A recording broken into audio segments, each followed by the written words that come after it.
지역의 이슈를 전문가와 함께 분석해보는 시간 헬로 이슈토크의 김세진입니다. 지난 10일 행안부 발표에서 경남도가 전국 지자체 가운데 세종시와 함께 화재 위험이 가장 높은 것으로 나타났습니다. 또 얼마 전 경남도의 필로티 건축물 전수조사에서는 전체 68%가 위험군인 것으로 집계가 됐는데요. 여러 통계로 드러난 경남도의 화재 위험 요인에 도민들의 불안도 커지고 있습니다. 오늘 올겨울 화재 예방과 사후 대책 짚어보죠. 경남도 공공건축과 유진상 창원대 건축학부 교수, 남기훈 창신대 소방방재학과 교수 함께합니다. 안녕하십니까? 네, 반갑습니다. 안녕하십니까?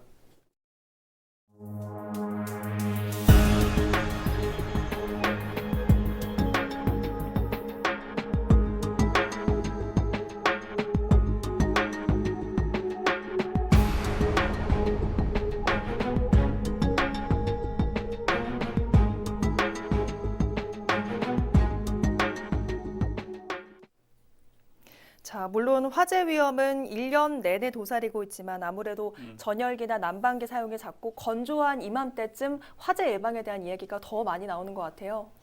뭐 어떻게 보면 당연한 얘기라고 할 수 있는데요. 기본에 우리 화재 원인을 보면 이제 전기에 관련된 사고가 굉장히 많습니다. 네. 그러다 보니까 이제 전기 사용이 늘어나는 이제 겨울철에 화재가 많이 발생할 수밖에 없고요. 네. 그리고 우리가 건조한 상황이기 때문에 화재가 일어날 수 있는 환경적 조건도 많이 조성이 된 상태죠. 맞습니다. 예, 그렇다 보니까 우리가 이제 가을에서 특히 이제 겨울철로 넘어가면서 이 넘어가는 시기에 우리가 이제 온열기라든지 이제 두툼한 외투를 입는다든지 하죠. 네. 근데 이제 익숙하지 않은 상황에 또 이제 익숙해져야 되는 상황이 발생을 하는데 예. 이제 깜빡깜빡 하는 경우도 많고요. 맞아요. 예, 그러다 보니까 이제 화재가 더 늘어날 수밖에 없는 상황이고요. 그러다 보니까 이제 화재가 늘어나면 인명 피해도 늘고 재산 피해도 늘기 때문에 이제 관련 부처에서는 이 시기에 집중적으로 이제 화재 안전에 관한 캠페인이나 홍보를 많이 네. 할 수밖에 없죠. 그렇죠. 네. 자, 화재 예방에 대한 많은 이야기가 나오고 있는 이유에서 자, 지난해 10월 발생했었죠. 김해 원룸 화재 참사를 참 언급하지 않을 수가 없습니다. 네. 자, 유진상 교수께서는 건축 전문가로서 어떤 기억으로 남아있는 화재입니까? 지난해 그 가을에서 겨울 넘어갈 때 유난히 사고가 많았던 것 같아요. 김해뿐만이 아니라 의령에서도 한번 사고가 있었던 것 같고 네. 저희 지역에 꽤 있었던 것 같은데 그 김해 사고의 경우에는 이제 기억이 남는 게 14가구가 살아야 될 곳인데 15가구였다. 혹시 불법 중축이냐 아니냐 그 논란도 있었고 네. 우즈베키스탄 국적 합법적 이민자인데 네. 그분들이 이제 사상을 입었는데 아이까지 또 맞아요. 아주 어린 아이까지 사상을 입어서 안타까움이 있었는데 게다가 이제 오자마자 한국말이 서툴러서 맞아요, 맞아요. 불이야 소리를 못 듣지 않았나 이런 안타까움들. 그리고 이제 결국 제일 중요하게 기억에 내리에 남는 게 필로티하고 드라이비트 구조였잖아요. 밑이 비어 있는 필로티 구조하고 드라이비트 공법이 이제 화제에 올랐는데 다시 한번 이제 상기시켜 드리면 드라이비트라는 건 제품명이에요. 네. 공법 이름이 아니라 단열재를 바깥에다 붙이고 붙일 네. 때 이제 시멘트 종류의 본드로 이제 붙이거나 아니면 일체형으로 붙인 다음에 밖에다 뿜칠을 해가지고 네. 그게 무슨 대리석 질감처럼 보이게 할 수도 있고 페인트 질감처럼 보이게 할 수도 있는 굉장히 저렴하고 손쉬운 건축 재료인데 네. 이것들이 처음에 나온 제품들이 단열 성능 기준이 별로 없었어요. 그래서 원래 이 드라이비트가 가장 완벽하게 시공이 되려면 네. 거푸집 안에 단열재를 넣고 그리고 네. 콘크리트를 타설을 하면 완전히 밀착된 채로 나오겠죠. 네. 그러면 이제 그 단열재하고 콘크리트 사이에 공기층이 전혀 없는 채로 일체형으로 나오면 화재가 좀 덜합니다. 예. 근데 이제 더 손쉽게 공사를 하기 위해서 콘크리트 시공한 다음에 나중에 마감재처럼 덧대니까 네. 공기층이 생기잖아요. 네. 그런 것들이 이제 불쏘시개 역할을 하는데 어찌됐든 그 이딴 화재 이후에 단열재 그 기준을 네. 우리가 이제 흔히 생각하는 하얀색 스티로폼에서 좀 색깔이 있는 보통 이제 검정색 계열, 회색 계열인데 그것들이 단열 성능이 강화된 일종에서 이종으로 강화된 제품들을 쓰게 하는 등 조금의 어떤 변화가 있긴 있었는데 네. 이번 조사에서 보시다시피 아직도 갈 길이 좀 먼 것 같습니다. 예, 그 부분은 나중에 짚어보도록 하고요. 자, 남기훈 교수께서는 소방 방재 전문가로서 당시 참사 어떻게 좀 기억을 하십니까? 매번 이제 화재 사고를 접하면서 이제 안타까운 마음이 이제 항상 먼저 앞서고 있죠. 예. 왜냐하면 기본적으로 우리가 이제 법상으로 이제 해야 되는 것들, 지켜야 되는 것들만 지켜도 사실 이 정도까지 화재가 확산되거나 인명 피해가 발생하지는 않거든요. 네. 근데 이제 결국 이제 불법적인 문제, 그리고 우리가 이제 경제적 논리에 의해서 지어진 다양한 이제 건축 자재라든지 공법이나 이런 것들을 사용을 하면서 화재 확산이 빠르고 그런 거에 대해서 우리가 대처할 수 있는 능력이 현저하게 떨어져 있다는 게 네. 문제였고요. 그리고 또 더 안타까웠던 거는 우리가 이제 사실은 국내인들도 많지만 이제 해외에서도 많이 이주를 해서 살고 있단 말이죠. 맞아요. 그러면 이주민들에 대한 배려가 없었다는 겁니다. 음. 우리가 소방시에서는 이제 불이야라는 말을 우리가 일반적으로 합니다. 네. 근데 그 이주에 오신 분들은 한국말이 서툴 수밖에 없거든요. 네. 한국 학생들뿐만 아니라 이제 그 이주민들 이분들한테도 이제 그런 것들에 대한 배려를 할 수 있는 그런 시스템들이 함께 갖춰져야 될 거라고 그때는 생각을 했었습니다. 그렇군요.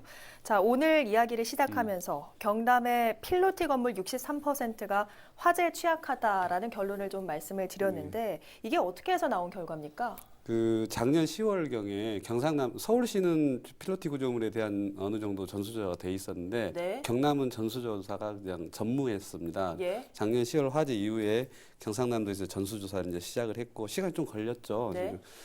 지금. 결과가 아까 말씀하신 것처럼 필로티 구조물 63%가 화재에 취약한 것으로 나타났습니다. 예. 경남 도내에 있는 것들 중에. 네. 그래서 이제 경남도가 지난 3일 필로티 건축물 안전에 관한 보고회를 열었는데 필로티 건축물 정확히 화재 안전 대책 보고회를 네. 열었습니다.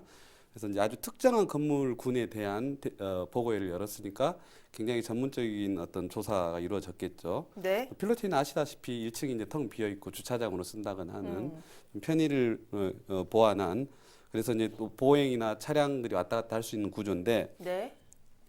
이제 그 2층부터 보통 주거가 이루어지고 우리가 가장 경남도에 많은 필로티 건축물은 한 4층에서 5층 구조물들이 가장 많습니다. 네. 그것들이 이제 집중적으로 조사가 됐고 이 점검 결과 경남의 필로티 건축물 11,000개 정도에서 11,000개에 26만 세대가 살고 있습니다. 네. 굉장히 많은 세대가 살고 있는 거죠. 그렇죠. 건물은 11,000개인데 그 가운데 7,080개의 동 63.3%가 부적합한 점 화재에 네. 대해서 그 분야별로는 소방 부적합이 48%, 네. 전기 부적합이 33%, 건축이 9.7% 등으로 나타났습니다. 네, 그러니까 부적합 종류가 세 가지인데 그중에 소방 부적합 비율이 제일 높고 다음으로 전기, 건축이 취약하다 이런 말씀이신 네. 거죠. 자, 오늘 또 이 자리에 소방 또 건축 전문가를 모신 만큼 다양한 얘기들을 좀 나눠볼 수가 있을 것 같은데요. 자, 아까 말씀처럼 필로티 건축물에 대한 전수조사는 지난해 김해 원룸 화재 참사 이전에는 나오지 않았던 결과인데 이번에 좀 나왔습니다. 좀 의미가 있겠죠? 굉장히 큰 의미가 있죠. 이제 우리가 이제 위험에 대해서 이제 알았다.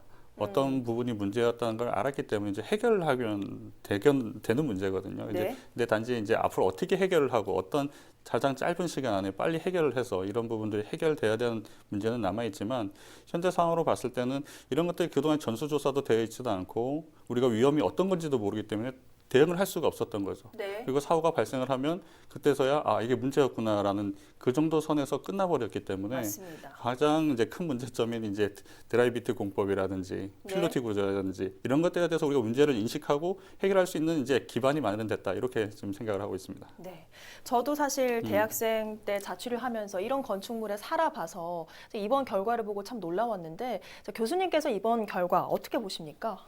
조금 많이 늦었죠. 지금 1년 넘게 걸렸잖아요. 조금 늦었지만 하지만 새로운 변화의 시작이라고 보고 네, 일단 응원을 좀 해주고 싶습니다. 예. 예, 그리고 지금 이제 도민 삶을 꼼꼼히 살핀다는 게 네. 거창한 게 있는 게 아니라 이런 것들 잘 챙기는 맞아요. 거거든요. 그래서 예, 경남도의 이제 새로운 행보지만 약간 늦은 감이 있다. 이 정도로 총평을 할 수 있을 것 같고 네, 결과는 좀 너무 충격적입니다. 맞습니다. 왜냐하면 뭐 수십 년 동안 한 번도 하지 않았던 전수조사이기 때문에 당연한 결과일 수도 있습니다. 네. 그래서 아주 비참하고 충격적인 결과인데 어찌됐든 이제 여기서 발견된 여러 가지 취약점들을 수정 보완 시도할 것인가 이제 과제로 남겨졌는데 지금 현재 저희가 조사해서 내놓은 것은 조사 결과지 네. 대책 방안이나 이런 것들은 조금 아주 추상적인 상태로만 나왔거든요. 예를 들면 네.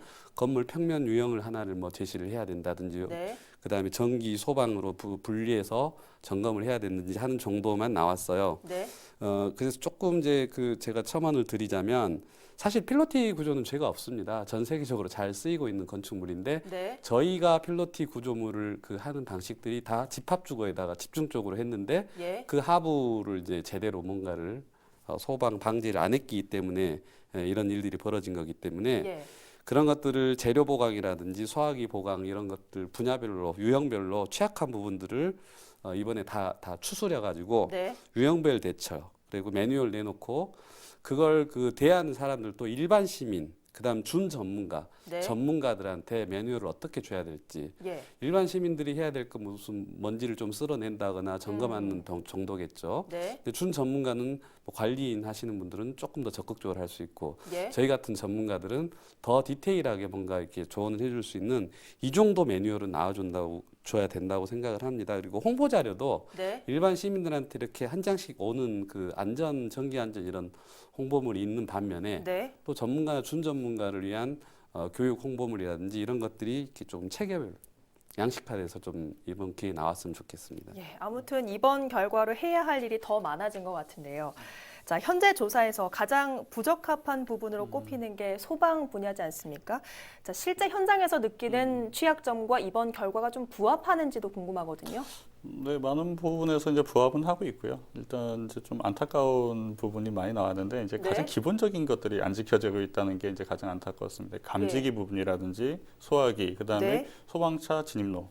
요게 이제 가장 큰 문제로 이제 세 가지로 지적이 됐는데 예. 사실 이게 감지기라는 건 이제 화재를 알려주는 역할을 하거든요. 화재를 네. 빨리 감지해서 대피를 해라 아니면 신고를 해라 대응을 해라라는 문제고 소화기는 초기 진화에 굉장히 중요한 요소로 작용을 맞습니다. 합니다. 그리고 초기 진화가 안 됐을 때 분명히 소방차가 와서 대응을 해줘야 되는데 이 세 개가 모두 안 되고 있다는 얘기라고 보시면 돼요. 네. 그러니까 이 세 가지 중에 하나만 안 돼도 사실은 화재는 확산될 수 있는 우려가 굉장히 크거든요. 네. 그래서 이 세 가지가 어떻게 단순하게 하나만 된다고 하는 게 아니라 이 세 개가 어떻게 다 해결을 하고 그다음에 건축적인 부분에서도 어떻게 해결할 부분인가에 대해서도 이제 같이 의논을 좀 해봐야 되는 부분이고요. 그리고 좀 안타까운 건 또 밀집 지역, 주택 밀집 지역에 그러니까 이제 소방차 진입로가 확보가 안 된다는 부분. 네. 이 부분은 굉장히 큰 나중에 문제로 작용을 할 수가 있습니다. 한 곳에 불살이 났을 때 분명히 역건물로 확산될 수 있는 우려가 굉장히 크거든요. 그래서 네. 이 부분은 빨리 가장 좀 시급하게라도 좀 해결을 해야 될 부분이라고 보고 있습니다. 예. 자, 소방차 진입 문제. 자, 외국의 경우에는 이 소방 진입로 확보에 아주 강력한 장치들이 많다고 들었는데 자, 우리나라의 경우에는 좀 이런 걸 도입하기가 시기상조입니까? 어떻습니까? 이제 뭐 장비적인 문제는 이제 차후에 이제 단계적으로 도입을 할 수 있는 부분이고요. 지금 이제 법적인 부분에서는 이제 많은 해결이 돼서 이제 소방차 진로를 막고 있으면 이제 그 옮기거나 이제 뭐 부딪혀서라도 이제 진행할 수 있도록 이제 법이 개정이 되었습니다. 네. 근데 이게 아직은 사실은 소방관 분들도 그렇고 일반 시민도 그렇고 당연히 그렇게 해야 되지만 사실 막상 그 상황이 닥쳤을 때 과연 할 수 있을까라는 문제는 아직 그렇죠. 의식에 대한 문제들이 있어요. 그래서 이런 의식부터 먼저 개선이 된 후에 그런 장비들은 이제 차곡차곡 이제 대입을 하면 되거든요. 현장에 맞게.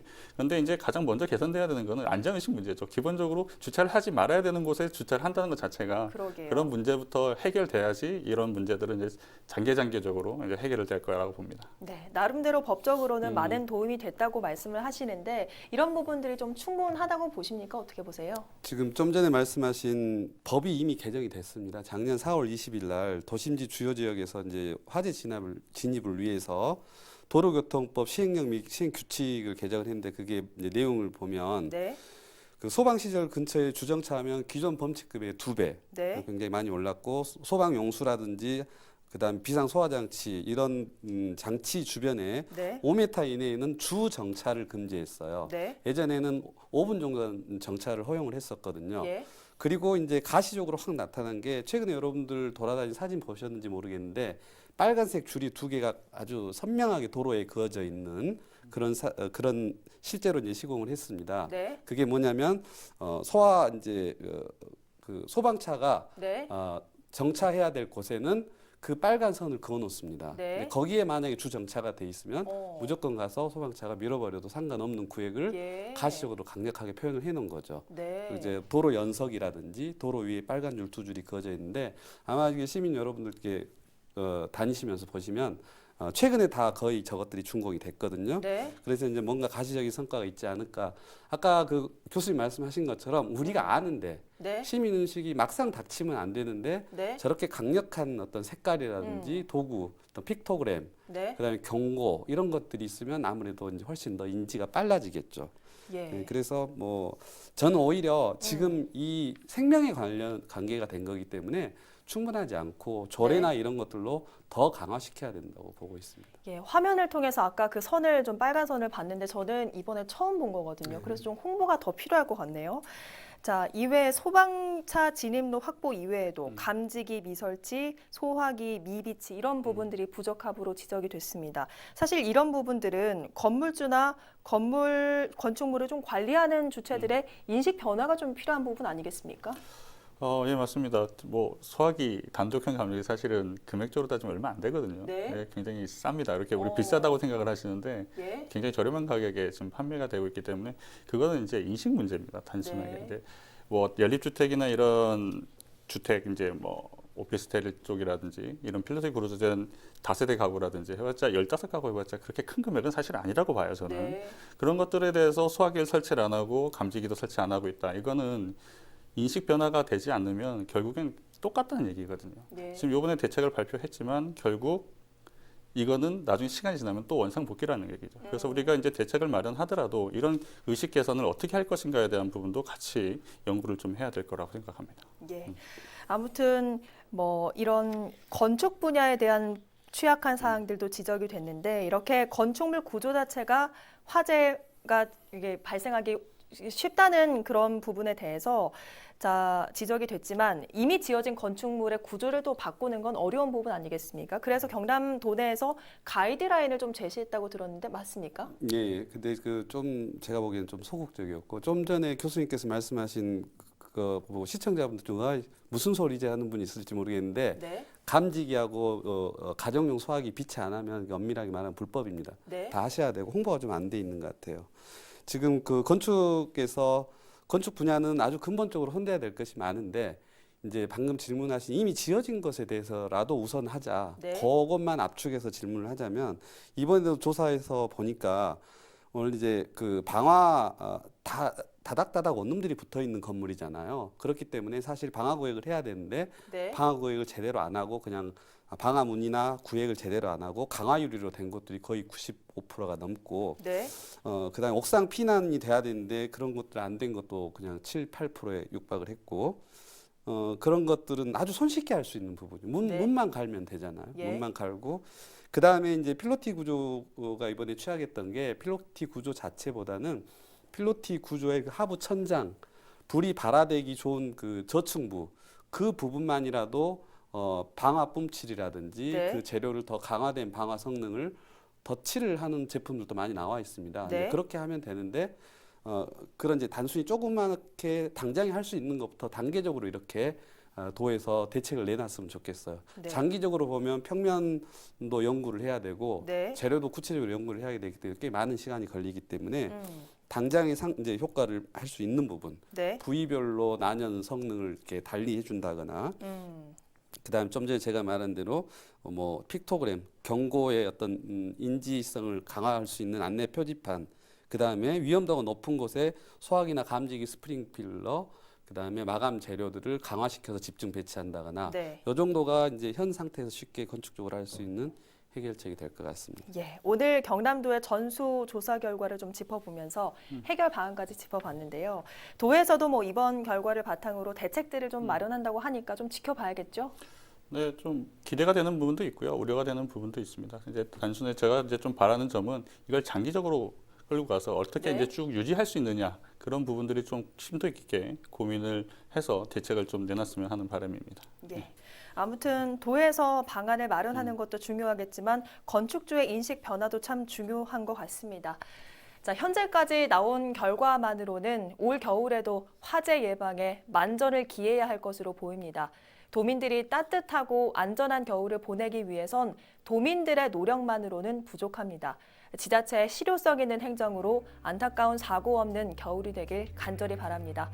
오늘 헬로 이슈토크 여기서 마칩니다. 함께해 주신 여러분 고맙습니다.